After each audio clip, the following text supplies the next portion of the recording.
Welcome to episode 65 of my podcast, The View from the Crow's Nest. Today, Sunday's today, so I couldn't really be bothered to do much. Oh man, I was lacking in drive and energy today, which was perfect time to have my personal training session this morning when I got up. And it was leg day. Suffice it to say that my legs were dealt with. And afterwards I just had to sit on the couch for a little bit because I was like, man, my legs. And then by the time I tried to get up, they seized up. So that was a great start to the day. But and then, yeah, I was tired, man, devoid of energy. And obviously I need rest. Yesterday, in fact, taking the day off yesterday, I think because I relaxed, it actually made me more, tired today and more drained today just because my body actually unwound. But nonetheless, after that, sort of played with the kids for most of the morning and was talking to Mina. She was, she's a bit disappointed about the fact that we're not doing the things that we were hoping to do as far as travelling is concerned and doing with stuff and visiting stuff because it's whole coronavirus business. And so I said to her today, let's do a little thing. Why don't you write down all the things that you want, all the places you want to go, and all the things that you want to do, and then we'll see what we can do. And I think I might have even touched on this yesterday. Do what you can with what you have right now. I'm trying to keep that in mind. One of my big catchphrases, so to speak, and think about, okay, cool.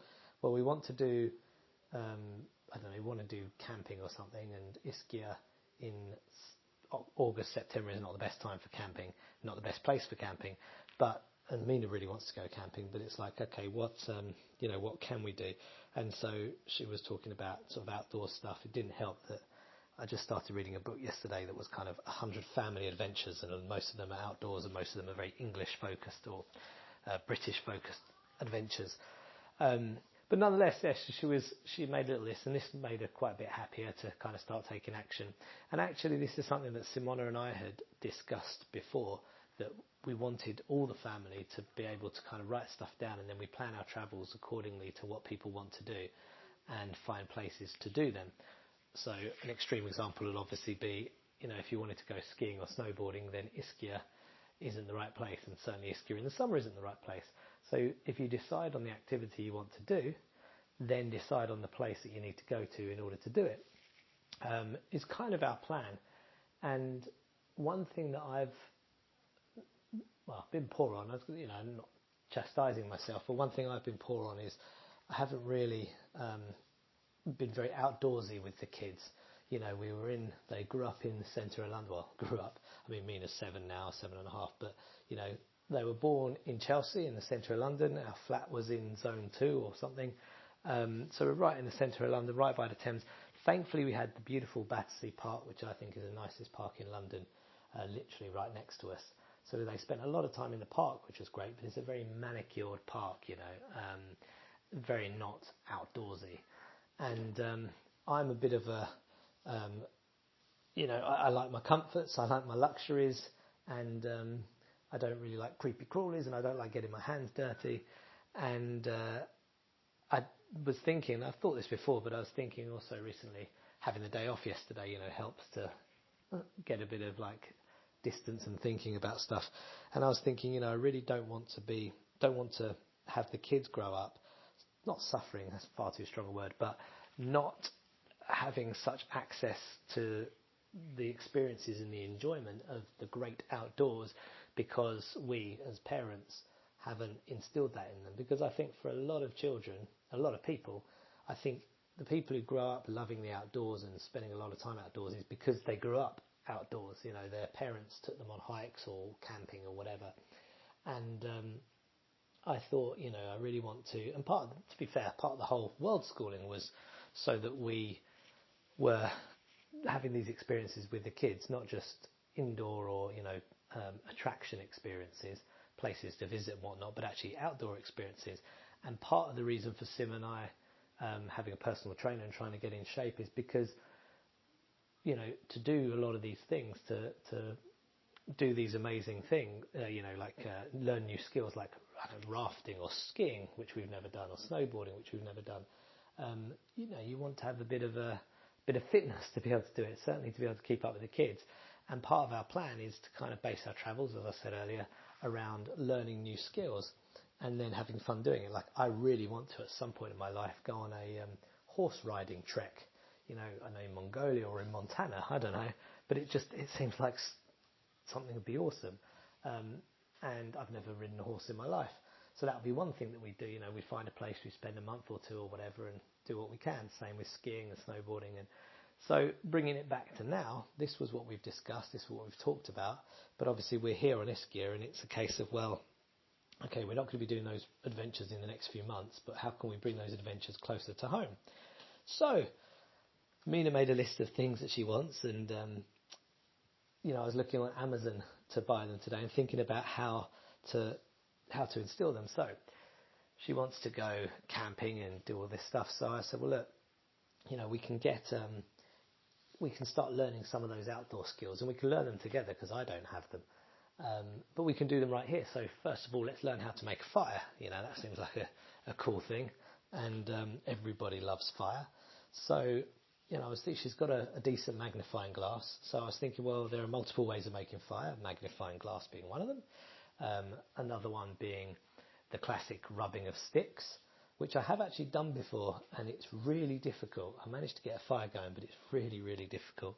And I should caveat, I say I'm not an outdoorsy person. Growing up, I did do, like venture scouts, and I'd go away for a few days hiking and camping and, doing outdoorsy stuff. And I did do a weekend away with my dad and brother once, where we were in the quote-unquote wilderness, some forest in the UK, I can't remember where, and we were learning tracking skills and how to make a fire, which I did with the rubbing sticks, and how to make shelter to sleep under with the leaves and all of that stuff. So I've done a little bit, but I still like my shower and hot water and nice warm bed and proper breakfast and all of that stuff, and a nice toilet.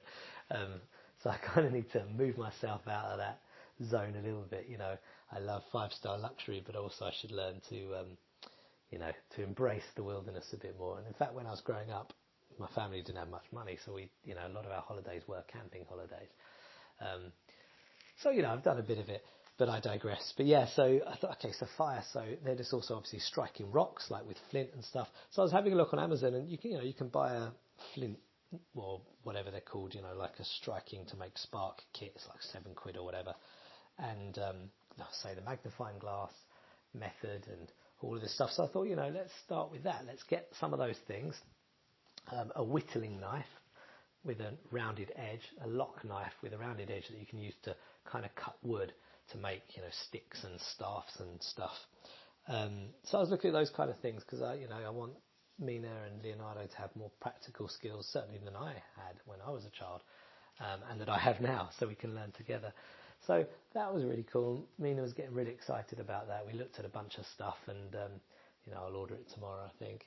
And then we'll go. We'll get some dry leaves and stuff from the garden out here, of which, being in the middle of August in south of Italy, there are plenty of kindling dry stuff and plenty of hot sun.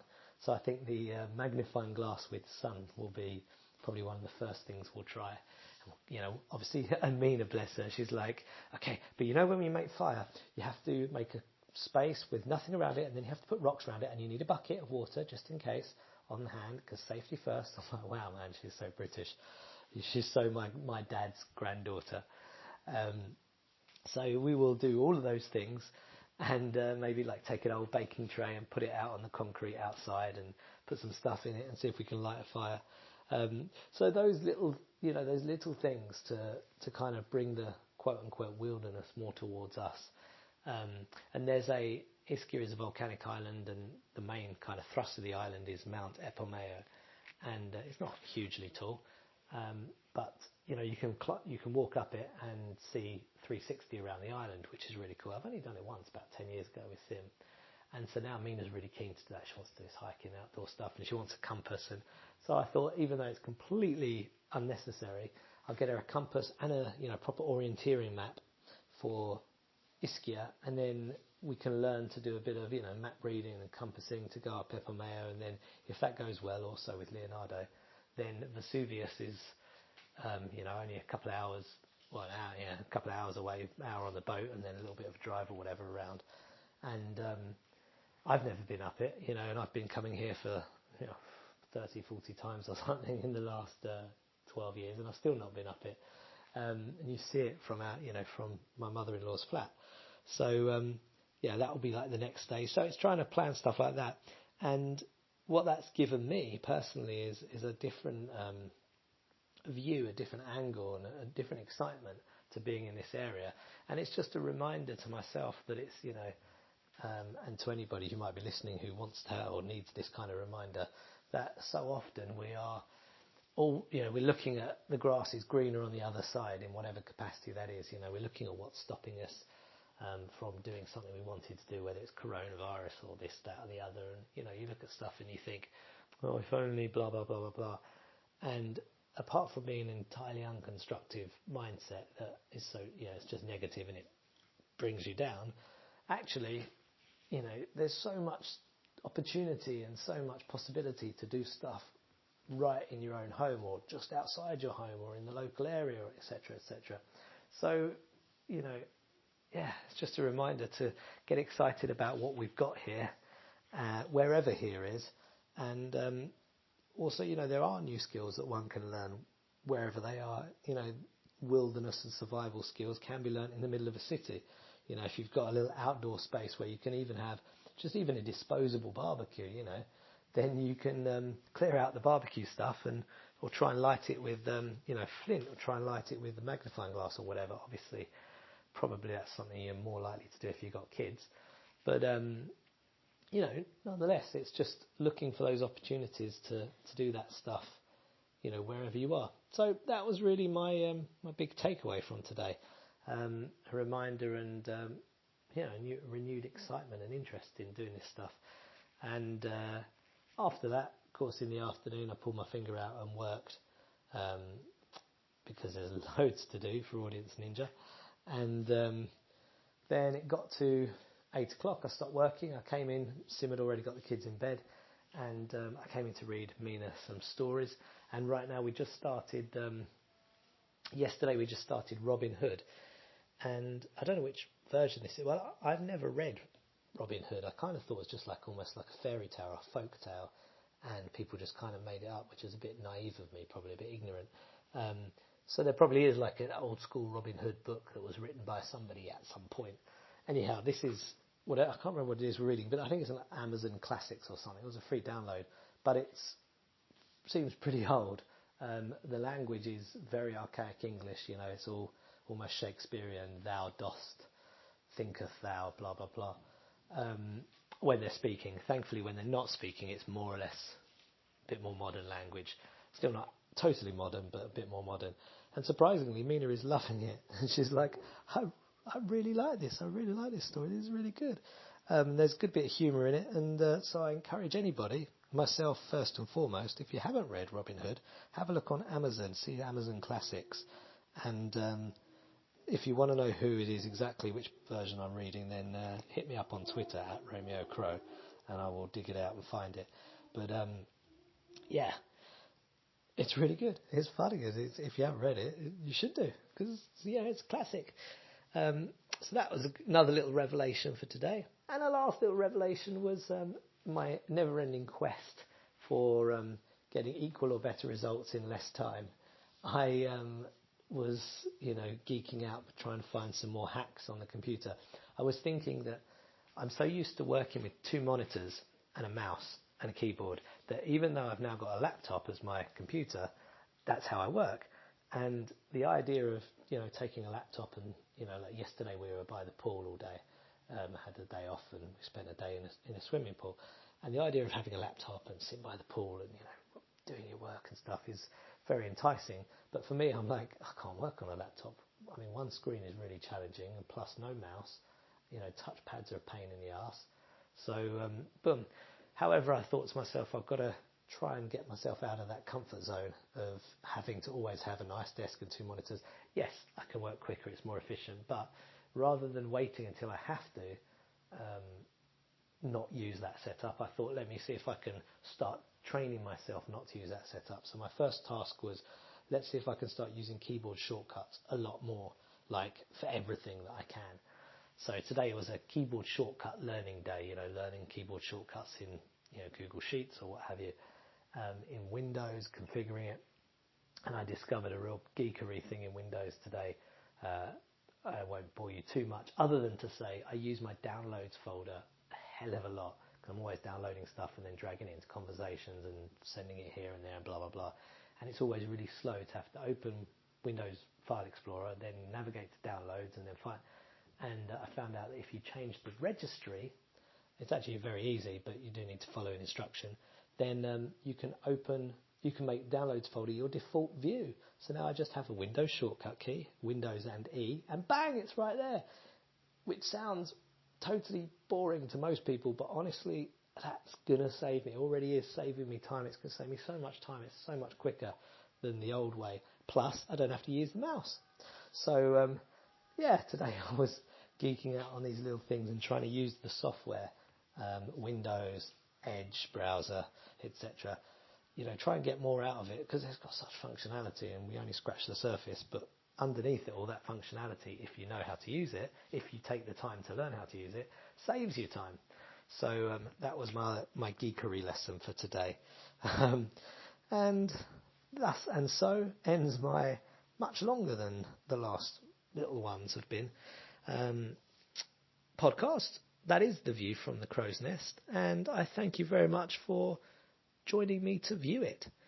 I will be back tomorrow. Tomorrow's going to be a day of work, so it'll probably be a more, just been doing work all day, that's about it, sort of thing. But hopefully I'll have a few little nuggets for you or something interesting for myself or both. So all the best. Have a wonderful end of your Sunday, if it's your Sunday, or whatever day it is. Hope you have a wonderful end to it. Rock on!